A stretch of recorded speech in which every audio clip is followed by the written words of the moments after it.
One important aspect of meditation that you need to get right is the amount of effort that you're putting in. It's a very delicate thing, and you have to balance effort and letting go and like relaxation.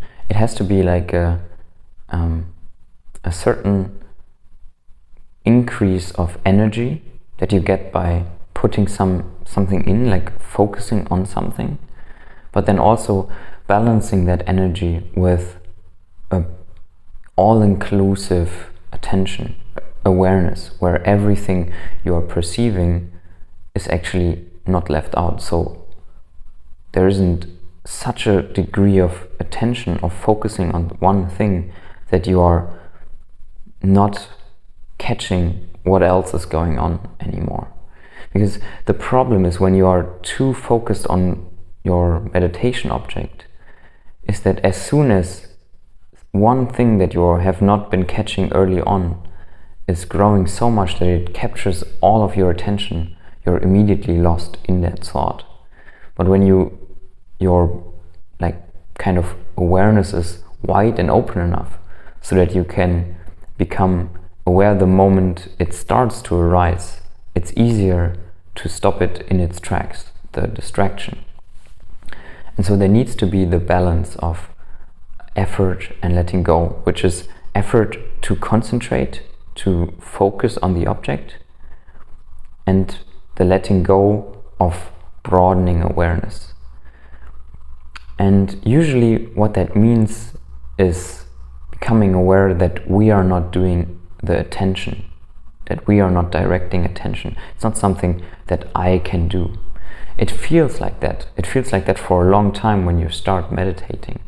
But eventually what you will realize is that this is part of the whole process that's going on. So when you play with directing your attention towards the object, you can at the same time try to balance it with the feeling that, or the awareness that, hey, this actually just happened right now. The placing of attention on something, there was nobody doing that.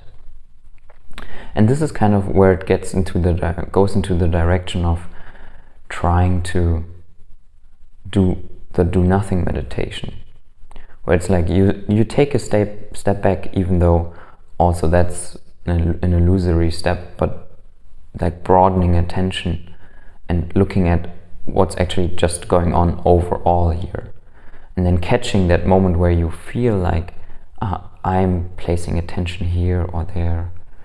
So that's what really this means. Like, you have to balance doing something and letting go of the identification with that doing. And usually in meditation it is, where do I place my attention, that creates the feeling of doership. So the do nothing meditation is actually always aware of that illusion.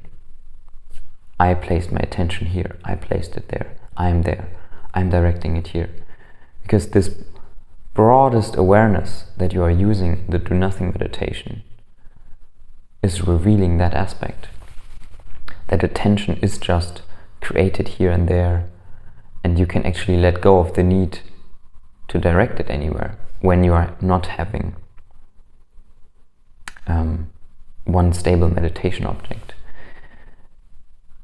But with this said, the do nothing meditation is also something that is a really more advanced technique.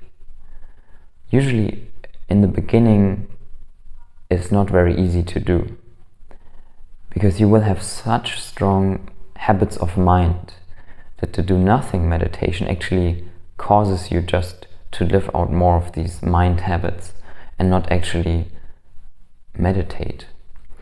So with the do nothing meditation, it's important to combine it with a, like, let's say, normal meditation practice, where you have a meditation object and you redirect your attention towards it over and over again.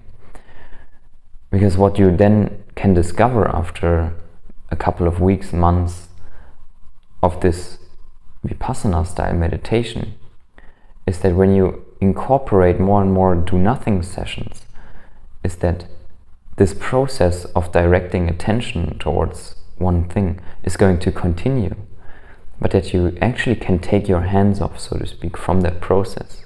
And this is something that unfolds without your doing.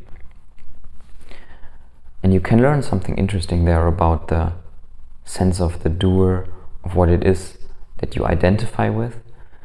And even in the do nothing meditation, it's a long process until you actually arrive at the true insight of how to do nothing. Because there's always this slight idea of, I'm doing this, I'm directing here, I'm the one understanding this, I'm the thought that tells you you have the insight about what's going on right now, and so forth. So that's really the balance you have to strike here.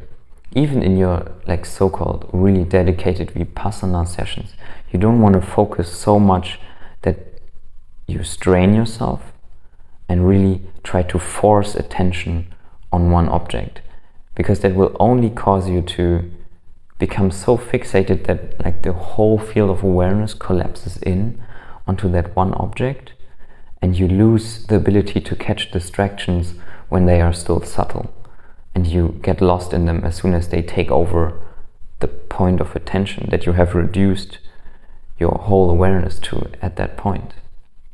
So that's really the point of this video, to make you aware of this balance in your individual sessions, whether they are Vipassana style or do nothing, and overall as the arch of your practice, to like not only have one type of practice where it's like all about attention, but also have sessions where it's more about broadening awareness, becoming aware of what's actually going on in the background of my whole field of awareness.